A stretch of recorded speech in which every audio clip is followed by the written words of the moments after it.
8 settembre. A Vicenza fin dal primissimo mattino è massiccio l'afflusso di fedeli che si recano al santuario di Monteberico nel giorno di festa dedicato alla Madonna patrona della città. Dopo la benedizione di rito c'è anche chi è partito, a piedi o in bicicletta, per intraprendere il Cammino delle Apparizioni, nuovo percorso religioso che si snoda per 100 chilometri tra il Veneto e il Trentino, toccando i luoghi più significativi della spiritualità mariana. Monteberico nel capoluogo berico, il santuario della Madonna dell'Olmo a Thiene e il santuario della Madonna di Pinè. A proporre il nuovo itinerario l'associazione è Cammino Passo dopo Passo, con il sostegno delle amministrazioni locali, dell'OGD Pedemontana Veneta e Colli e del Lions Club Thiene Ost. Il cammino si può fare sia a piedi che in bicicletta e consente di conoscere dei luoghi che magari sono stati un po' anche lasciati nel dimenticatoio.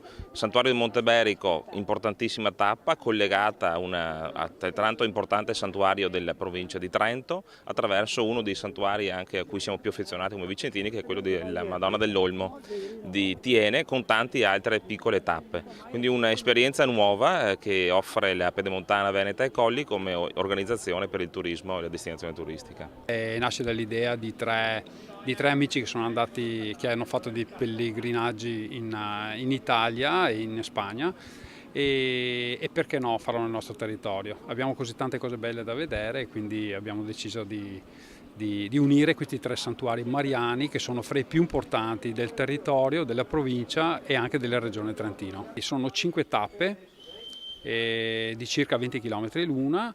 Quindi Vicenza Thiene Cogollo del Cengio Brancafora passiamo in Trentino Caldonazzo Baselga di Pinè. Da Thiene il cammino prosegue alla volta del monastero della Resurrezione di Cogollo del Cengio, ultima tappa veneta prima di entrare nel territorio trentino. Il percorso è disseminato di capitelli e antiche chiese dove fare sosta.